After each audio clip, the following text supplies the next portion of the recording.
విశ్వాసం మీద విశ్వాసం యొక్క సమూహం మీద అప్పు చేస్తూనే ఉంటాడు.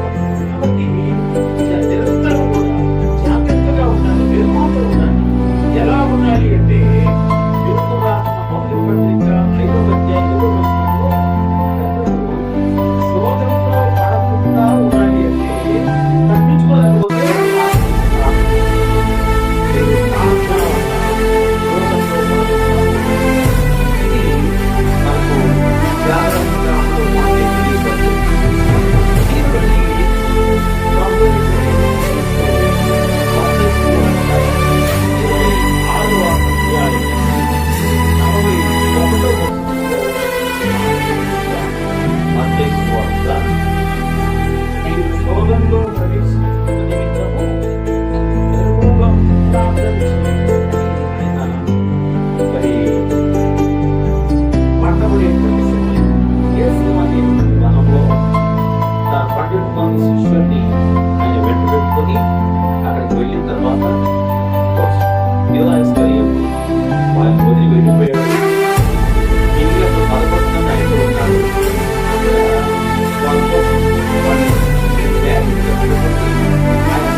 కాదు ఆ 4 మాటలు చెప్తారు కదా, గమనైపోయింది మాట్లాడేది.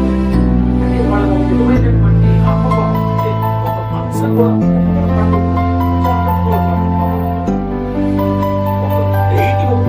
దానికి ఎక్కడెక్కడో రాణిపాలు, వినోదాలు, ఈవెంట్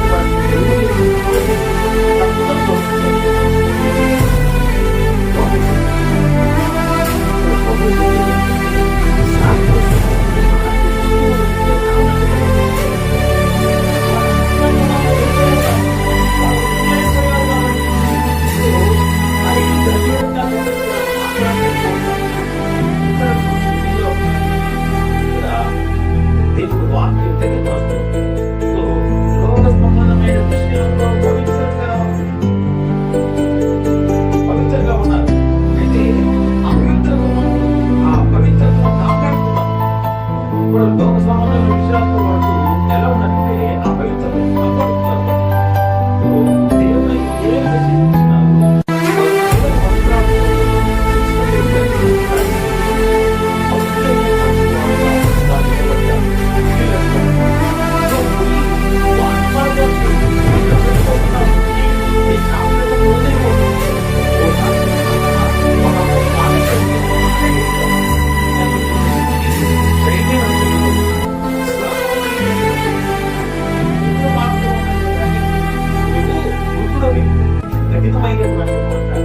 ఏడు సంఘాలు ఏ సంఘాలు మాట్లాడి శాంతి సంఘాలు మాట్లాడి నీకు వేరే నీ పేరు విజయం అంటే వర్గంతా విజయమే. నీకు పేరు సంతోషమైతే జీవితకాలం అంతా దుఃఖమే. సో దానికి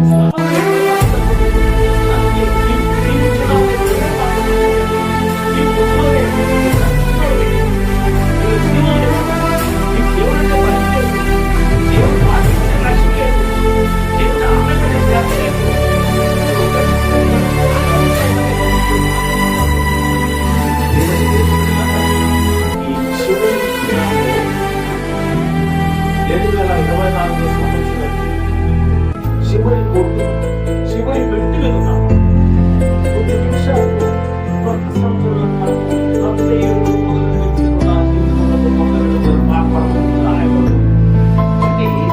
జీవితంలో ఉండేటువంటి మరణపు వాసన, లేకపోతే ఈ ఓటమి వాసన, ఈ బలహీనమైన పరిస్థితులు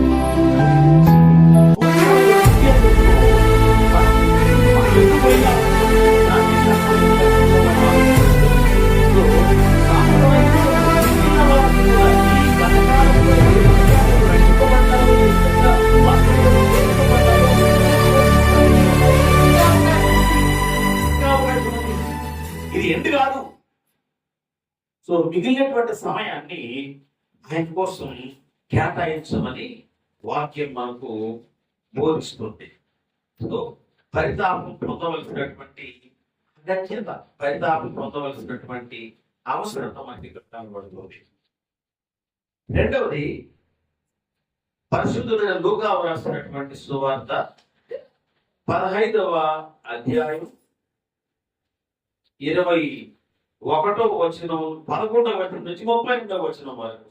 ఇక్కడ ఏముంది అంటే తప్పిపోయినటువంటి కుమారుడు తిరిగి తన తప్పిదాన్ని తెలుసుకొని పరితాపం పొంది తండ్రి దగ్గరకు వచ్చి క్షమాపణ కోరి తన మనసు మార్చుకొని తన క్రియను దిద్దుకొని ఆయన ఏం చేస్తుందంటే సత్యతాన్ని పొందుకున్నాడు.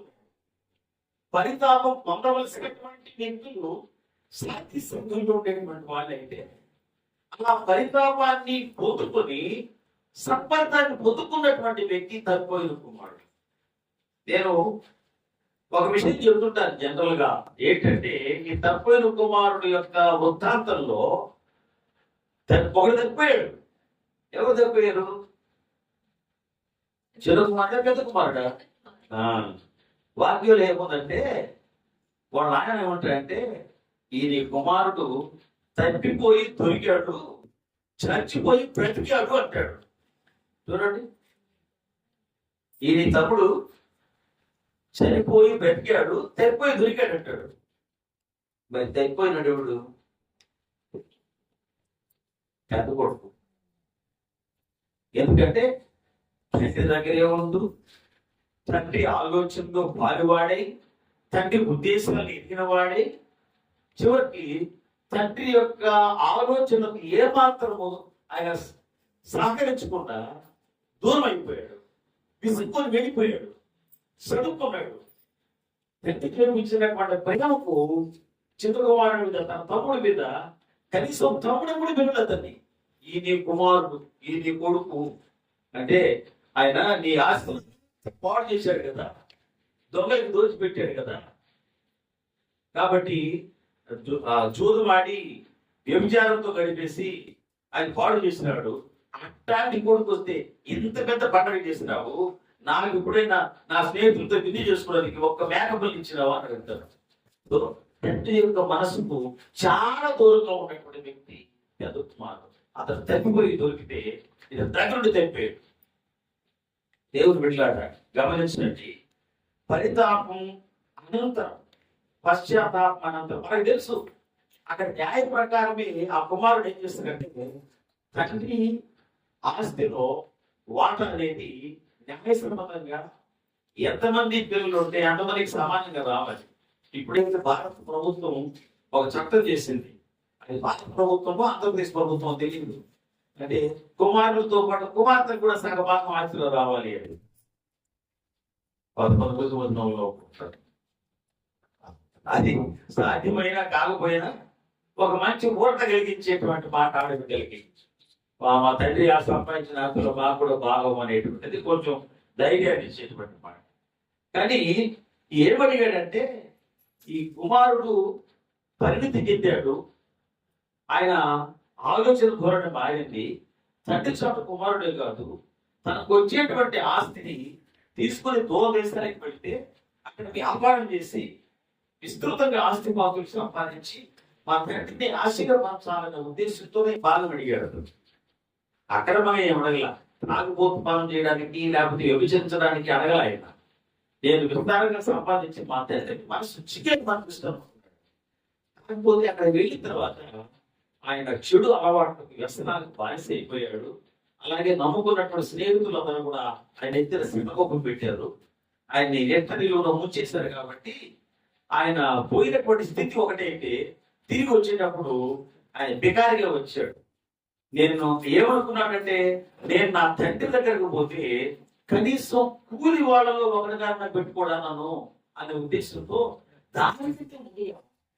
క్షమాపణ చెప్తాను, తండ్రి నేను నీకు పరలోకానికి విరుద్ధంగా నేను పాపం చేస్తున్నాను, నన్ను మన్నించు అని ఆయన తండ్రి దగ్గరికి రావడానికి ఇష్టపడ్డాడు. అప్పుడు ఈ మనోవేదన ఉండిపోయినాడు ఈ తండ్రి.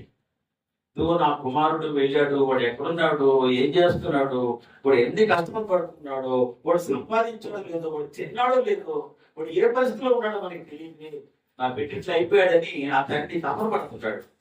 అలాంటి పరిస్థితుల్లో పోయినటువంటి వాడు రాజుగా పోయి దరిద్రుడుగా దీనుడుగా వచ్చినాడు.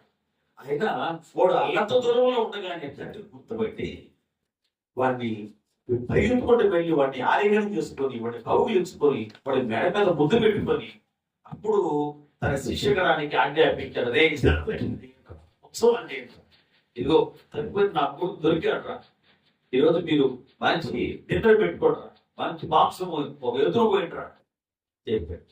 ఇదంతా పెద్ద కుమారుడు లేట్ ఇంట్లో పొలంలోకి పోయినాడు. తిరిగి వచ్చేటప్పటికి ఈ వైభవం జరుగుతూ ఉంటాయి. ఏంటంటే సంగతి అంటే, మీ తమ్ముడు వచ్చినాడు అయ్యాడు, ఇంకా మీద మసాలా పెట్టినట్టు అయిపోయింది వాడికి. సో వాడు తప్పిపోయాడు, ఇంటికి వచ్చినాడు.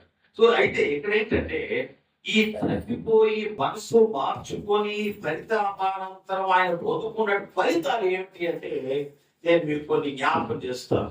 మొట్టమొదటి ఏంటంటే, సమాధానం లేదు. భాగమైతే పంచుకున్నాడు, వెళ్ళిపోయినాడు, అక్కడ పాడు చేసుకున్నాడు, కానీ తండ్రితో సమాధానం లేదు. ఇప్పుడు అక్కడి నుంచి తన మనసులో ఏదైతే ఉందో, అంటే తండ్రి ఊహించినాడంటే, వీడు మనసు మార్చుకున్న నగరికి వచ్చినాడు అంటే కారణం ఏంటి, తన దగ్గర నాకు తెలుసుకునే దగ్గర వచ్చినాడు. నేను పోతే నా తండ్రి నన్ను వెళ్ళేస్తాడేమోనే, నన్ను ఇంటికి రానివ్వడేమో అనుకుంటా వచ్చిండేవాడు కాదు, ఇంకా మందులు మేపుకుంటానే ఉండేవాడు. కానీ నా తండ్రి నన్ను క్షమిస్తాడు. ఇక్కడ గొప్ప మనసుతో తండ్రి దగ్గరకు వచ్చినాడు. కోల్పోయినటువంటి ఆ సంబంధ బాంధవ్యాలు మళ్ళీ ముడిపడ్డాయి. కాబట్టి తండ్రితో సమాధానం, అలాగే కోల్పోయినటువంటి ప్రేమను తిరిగి పొందుకున్నాడు. మొదటిది. రెండవది, ప్రశస్తమైనటువంటి వస్త్రములు ఆయనకి ఇవ్వబడ్డాయి. ఇప్పుడు మనకు ఎట్టున్నాడు ఆయన? పందులు మేపేవాడు ఎట్టుంటాడు? ఆ పందులాగానే ఉంటాడు. ఈరోజే మన డాక్టర్ మోహన్ బాబు గారి పెద్ద కొడుకు ఒక అడవి పందిని వేటాడి పాలకీల్లో పెళ్లి కూతురు అని చెప్పి పాట పాడుతున్నాడు ఆయన. మళ్ళీ ఇంకొక వివాదం. మొన్న చూస్తే కోట్ల ఆస్తి వివాదం. ఇప్పుడు చూస్తే అడవి జంతువుని వేటాడి ఆయన చేతిలో కర్ర పెట్టుకుంటే తిప్పుకుంటూ ఇద్దరు కర్ర పెట్టుకుని దాన్ని మోసుకొస్తున్నారు. పెద్ద పంది. దాన్ని వేటాడి జంతువు తీసుకొచ్చారు. వాళ్ళు సరదాగా వేటాడారు. ఎక్కడ వేటాడో తెలియదు. ఇప్పుడు రేపటి నుంచి ఉంటుంది పేపర్లో, యూట్యూబ్లో పేపర్ ఉంటుంది సినిమా. సో మరి దానికి ఒక పాట ఆయన వెలుగుతులాగా పలకలు వస్తుంది పని అని చెప్పేసి పాట పాడుతున్నాడు. సో ఈ పందులు మేపేవాడు ఎట్లుంటాడంటే ఆ పందిలాగా ఉంటాడు వాస్తవంగా. చుట్టూ చిరిగిపోయిన బట్టలు, మాసిపోయిన బట్టలు, వస్త్రత తైలం లేనప్పుడు చుట్టూ. సో స్నానం లేకుండా ఎంత పరమ దుర్గంధంగా తయారైపోయినాడు. అలాంటి వ్యక్తికి ఎట్లా వచ్చినాయంటే ప్రశస్తమైనటువంటి వస్త్రాలు, అంటే మైల వస్త్రములను తొలగించి ఆ మైల వస్త్రాలకు బదులుగా శ్రేష్టమైనటువంటి ప్రశస్తమైనటువంటి వస్త్రాలు తండ్రి ఇచ్చినాడు. మూడవది, ఉంగరాన్ని బహుకరించినాడు. ఉంగరం దేని గుర్తు అంటే కుమారత్వానికి గుర్తు ఉంగరం. సో ఆయన చేతులు కూడా ఉండుంటాయి పోయినప్పుడు. అవి ఎక్కడ అమ్మేసుకున్నాడో, ఎక్కడ తాకట్టు పెట్టాడో, దేనికోసం పెట్టాడో తెలియదు.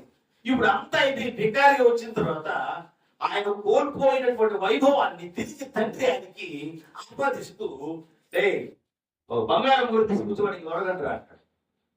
ఇది కుమారత్వానికి గుర్తు. నాలుగవది, చెప్పులు తొడగమన్నాడు. అంటే ఇది దేనికంటే పాదాలకి చెప్పులు తొడగమన్నాడు. అది రక్షణకు సూచన. ఇంతకు ముందు దేశం కాని దేశంలో చేయకూడనట్టు పనులు చేస్తున్నప్పుడు నీకు రక్షణ ఎక్కడ ఉంటుంది? నీ ప్రాణానికి హాని కదా ఎప్పుడు కూడా ముంచుకునే ఉంటుంది, కనిపెట్టే ఉంటుంది. చాలా మంది ఈ కువైట్ లోకి, తర్వాత అబుదాబికి పోయి అక్కడ పోయినందుకు లక్షలు సంపాదించేసి నా కుటుంబాన్ని పోషిస్తున్నారని చాలా మంది వెళ్తున్నారు. వెళ్ళిన తర్వాత ఇక్కడ జరిగే పరిణామాలు ఏంటంటే చాలా మంది ఏడుపు మొహంతో నేను చచ్చిపోతున్నా, నేను నడుగులు ఇక్కడ ఈ ఎడారిలో పడేశారు, నాకు అన్నం లేదు, నాకు నీళ్ళు లేదు, ఈ ప్రజలు మేపడానికి చూస్తున్నాడు, గొర్రెలు మేపడానికి వాళ్ళు ఇక్కడ పాములు, తేళ్లు, నా జీవితం అంతమైపోతుంది, నన్ను కాపాడండి, ఇంకో చంద్రబాబు నాయుడు చెప్పండి, లేకపోతే రాజశేఖర కొడుకు చెప్పండి, ఇట్లా మెసేజ్లు పెడుతూ కొంతమంది కాపాడబడ్డారు కూడా. కానీ ఎంతమంది చనిపోయారు తెలియదు. సో రక్షణ లేనటువంటి పరిస్థితి. సో నీ ప్రాణానికి హాని, ప్రమాదం ఎక్కడ పొంచి ఉందో తెలియదు. వాళ్ళకి అవసరం లేదు. ఆ ఎర్రటి ఎండలో అసలు ఏసీ లేకుండా బ్రతకలేరు ఆ దేశంలో. అట్లాంటిది ఆ ఎడారుల్లో భూమికి రెండు అడ్డాలు పెట్టి ఆడబిడలు ఆడదినాలు బతికింతకాలం వాడు వాళ్ళు తినపడేసినట్టు ఏగిరి పడేస్తారు. అది అంటే ఇక్కడ భార్య బిడ్డలు చాపుకోవడం కొరకు ఇంత కష్టపడి ఆ ప్రాంతంలోకి వెళ్ళి అక్కడ కష్టపడి పని చేస్తూ ఉంటే ప్రాణము ఎప్పుడు పడుతుందో కూడా తెలియదు. కాబట్టి రక్షణ లేనటువంటి పరిస్థితుల్లో నువ్వు అక్కడ ఉన్నావు. ఇక్కడ నీకు ప్రార్థనలు తొలగించి నీ ప్రాణానికి హాని జరగదు, నేను ఉన్నాననేటువంటి పరిస్థితి కలిగించేయడం. ముఖ్యంగా గమనించండి, బానిసలకి చెప్పులు వాడు చెప్పులు వేసుకోవడం లేదు. యజమానుల యొక్క పాదరక్షలు బానిసలు విప్పాలి. యోహాన్ అంటాడు, నువ్వు రాబోయే వాడవు నువ్వేనా, నీకోసం మరి ఎవరెవరి కోసం అని ఎదురు చూడాలంటే నేను మీకు నీళ్ళలో బాప్తిసం ఇస్తున్నాను, నా వెనుక వచ్చేవాడు అగ్నితోనూ పరిశుద్ధాత్మతోనూ మీకు బాప్తిసం ఇస్తాడు, నేను ఆయన చెప్పులు వారు విప్పడానికి కూడా యోగ్యుడను కాను అంటాడు. సో ఆ యజమానుడు వేసుకున్నట్టు చెప్పులు వారు విప్పేది ఎవడు అంటే బానిస. కాబట్టి ప్రధాన నువ్వు బానిస బ్రతుకు వెతికినావు అక్కడ. ఇప్పుడు చెప్పులు తొడుక్కోవడం వలన నువ్వు యజమానుడు అవుతున్నావు అనమాట. కాబట్టి బాలకి చెప్పులు, ఇంకా దూడను వధించడం. 23వ వచనం లోకసు వార్త 15వ అధ్యాయం. దూడను వధించడం అంటే పాప పరిహారానికి సూచన. తండ్రి కుమారుని యొక్క దోషాన్ని సంపూర్తిగా మన్నించి, ఇదిగో నీ పాపము ఈ దూడ మీద మోపబడింది, నీకు బదులుగా దీన్ని వధిస్తున్నాము, ప్రజలందరూ సంతోషించి దాని మాంసం తిని ఆనందిస్తారు అని. సో ఇక్కడ ఇన్ని ఆధిక్యతలు పొందుతున్నాడు. ఇంకా విందు 5వ విందు 6 విందు ఏంటంటే, పాపి రక్షణ పొందిన తర్వాత పరలోకంలో పాల్గొనేటప్పుడు అక్కడ జరిగినటువంటి విందుకు సూచన ఇది. మీరు సెలబ్రేట్ చేసుకుంటారా, డిన్నర్ చేసుకోండి, ఎంజాయ్ చేయండి. ఈ రోజు నా మనసు కలిగినంత ఉల్లాసం ఎప్పుడు కలగలేదు. నా కుమారుడు చచ్చిపోయాడు అనుకున్నాను, అలాంటి వాడు తిరిగి ఇంటికొచ్చాడు. కాబట్టి మీకు నేను ఇచ్చేటప్పుడు బహుమానం ఇది అని ఇల్లంతటికి, పని వారందరికీ, అందరికి కూడా గొప్ప విందు ఏర్పాటు చేయడం జరిగింది. కాబట్టి ఈ కుమారుడు ఆ విందు యొక్క ఆధిక్యతను పొందుకున్నాడు. 7వది సంతోషం. పరలోకంలో సంతోషం, సమాధానం. కుమారుడు తండ్రిని విడిచిపెట్టిన తర్వాత అవి అతను లేవు, తిరిగి ఇప్పుడు పొందాడు. ప్రభునందు ప్రియమైన వాళ్ళారా, ఈ తప్పిపోయి దొరికిన కుమారుడికి ఇదిగో ఆయన పరితాప అనంతరం జరిగినటువంటి సంభవాలు ఎన్నున్నాయి. ఇన్ని ఆధిక్యతలు దొరికినాయి ఆయనకి.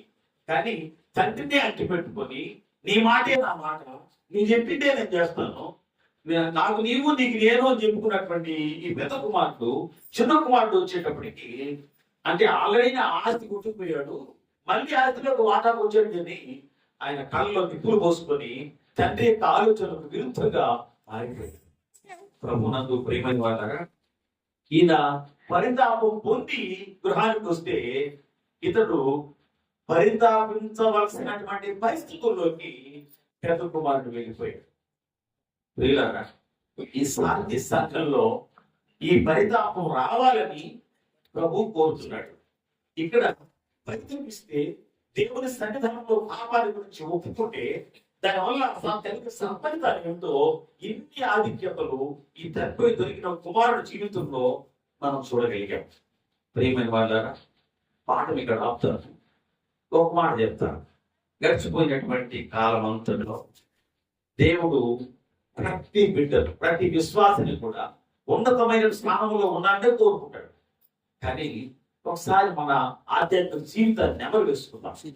మనం ఎలా ఉన్నాం, ఏ స్థితిలో దేవుడు మనల్ని ఎందుకు పిలిచినాడు. సో ఇప్పుడు ఎలా ఉన్నాం? నాకేం బాగానే ఉండలా, నాకు అన్ని సకాలంగా ఉంటాయి కదా, నేను అన్ని పని చేసుకుంటాను కదా, నాకు ఆయుష్కాలం బాగుంది కదా అంటే, ఈ పోయేగా నీ కీర్తనలో ఒక మాట ఉంది. 2వ వచనంలో అనుకుంటారు, వీళ్ళలో ఎందరూ నీతో ఈడైన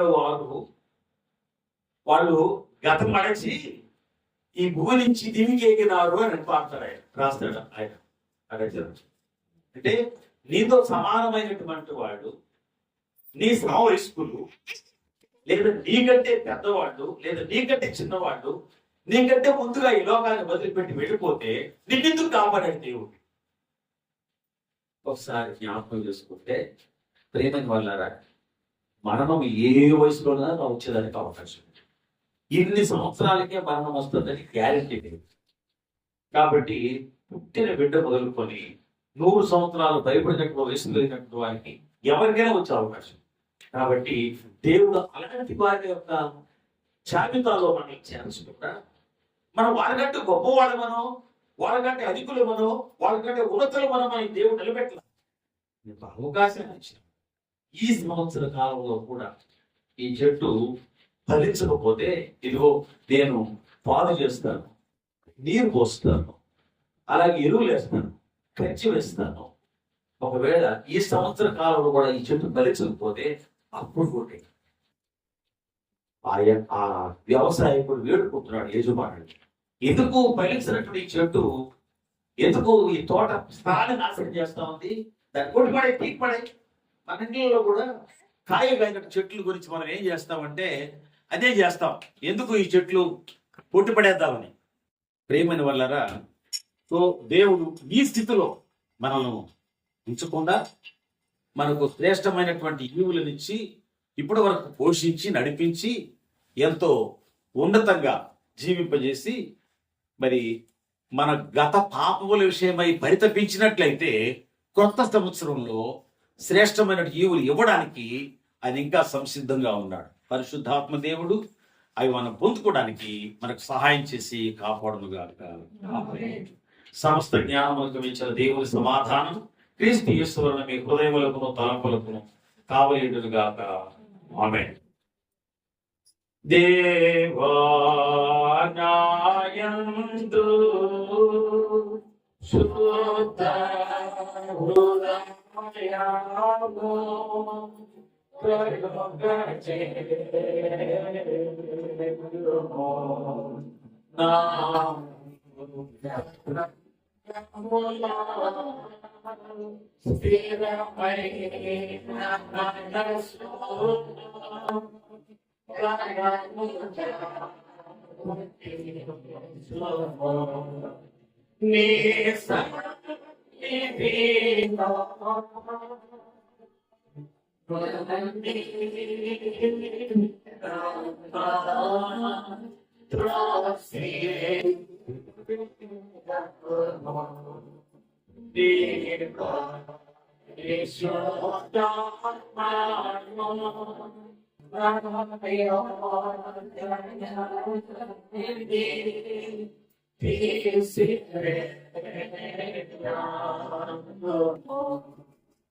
దయచేసి కూర్చో.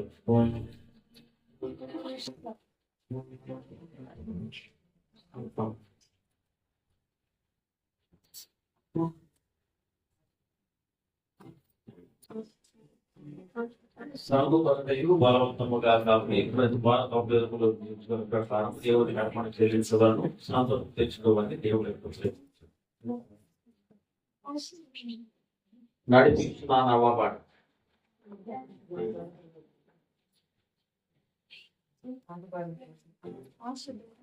అందరికీ తెలిసినటువంటి నడిపించున్నాను.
అందరూ లేచి అర్థం కింద పాడు.